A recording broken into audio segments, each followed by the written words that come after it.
भारत, भारतीय और कहीं ना कहीं पूरा विश्व कुछ दशकों से एक गलत फहमी से ग्रसित है। एक ऐसी गलत फहमी जो इतिहास के पन्नों को और आने वाले कल को खरी चुनौती देती है। ये गलत फहमी है भारत की आज़ादी, इंडियन इंडिपेंडेंस। 15 अगस्त 1947 से पहले ब्रिटिशर्स भारत को तो छोड़ गए, लेकिन गुलामी भारत को नहीं छोड़ पाई। कैसे, जानते हैं आज की वीडियो में। Let's begin.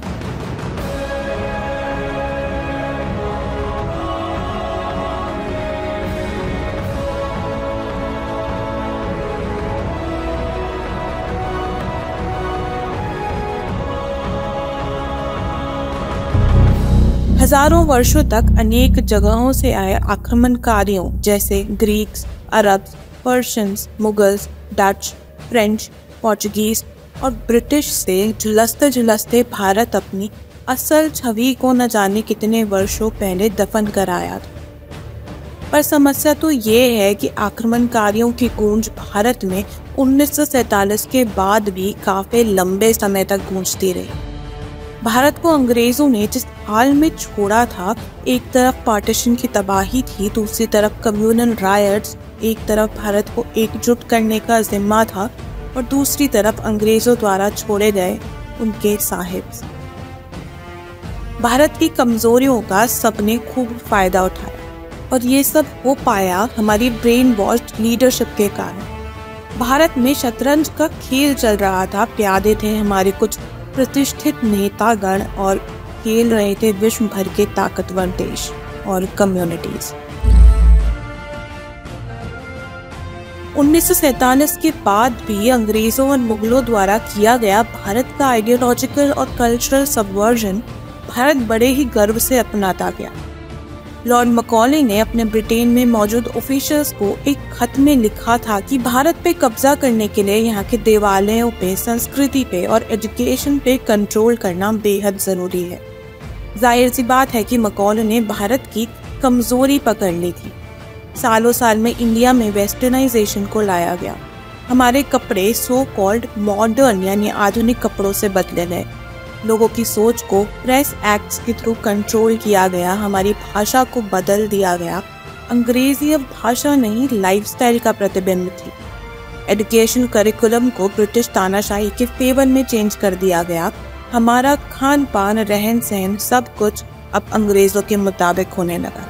हमारी असल संस्कृति को, धरोहर को इंफीरियर और डिस्क्रिमिनेटिव करार दिया गया और भारत से लोगों को बाहर पढ़ने भेजा जाने लगा। पर असल में उनकी नीति थी भारतीयों के खिलाफ भारत को खड़ा करने की।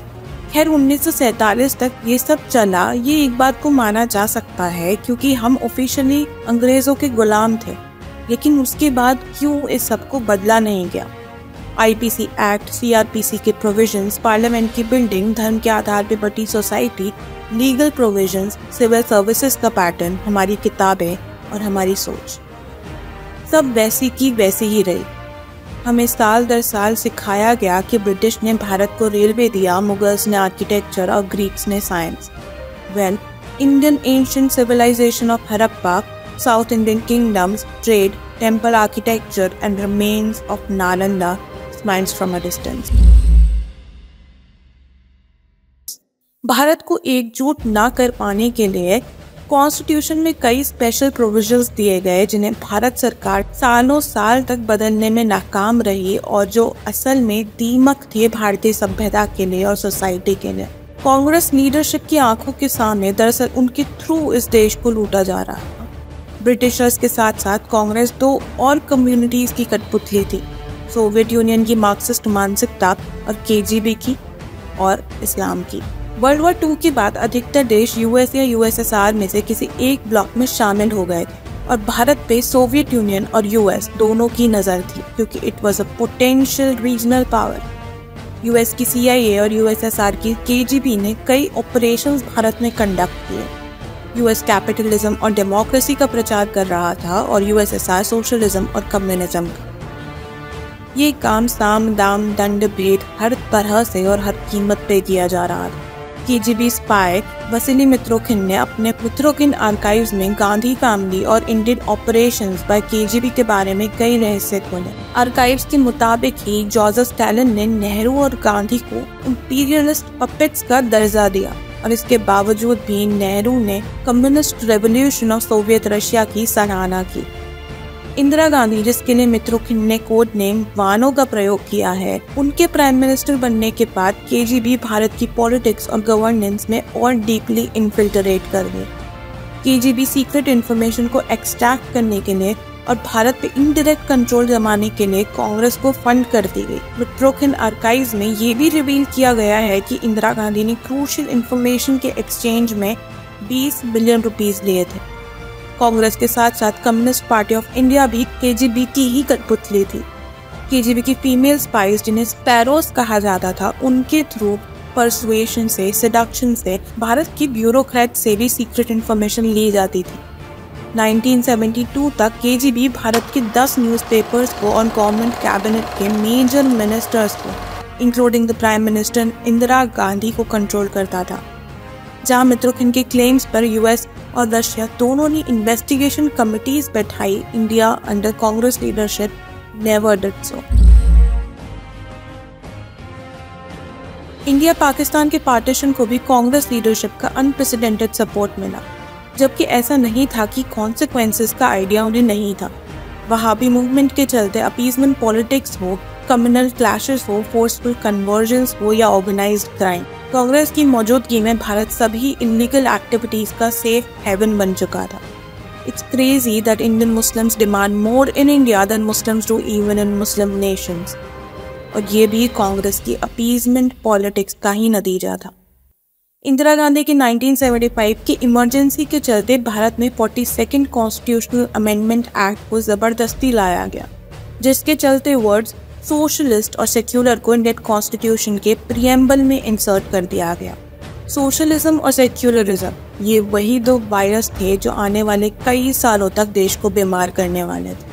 खैर, ये तो बस टिप ऑफ द आइसबर्ग है भारत की ग्रैंड ओल्ड पार्टी की डर्टी पॉलिटिक्स का। 1975 इमरजेंसी के बारे में हमने एक डिटेल्ड वीडियो बना रखी है, जिसका लिंक मैं डिस्क्रिप्शन में दे दूंगी। इट इज सैड कि समहाउ हम सबको ही कॉलोनियलिज्म के अनइंटेंशनल एजेंट्स बना दिया गया है। हमारी संस्कृति, जो हजारों साल पहले भी इतनी आधुनिक थी, उसे तोड़ मरोड़ के भेदभावपूर्ण और कालग्रस्त जता दिया गया। और दुख की बात यह है कि ये फॉल्स प्रोपेगेंडा फैलाने के लिए भी भारतीयों का ही इस्तेमाल किया गया। इतिहास गवाह है कि जितनी बार भी संकट आया है, समाधान भी आया है। विपदा आई है तो बदलाव भी आया है। हुनाज के लिए स्कंदगुप्ता आया है, अरब्स के लिए ललितादित्य, गजनी के लिए राजा भोज, मुगलों के लिए प्रताप और शिवाजी। भारत में भारत को वापस लाने का समय आ गया है। The video was greatly inspired by Prakshams documentary Sahibs, so don't forget to check it out. उसका लिंक मैं डिस्क्रिप्शन में डाल दूंगी। और वीडियो पसंद आई हो तो चैनल को सब्सक्राइब, वीडियो को लाइक और शेयर भी कर दीजिएगा। Also drop your feedback in the comment section. जय हिंद।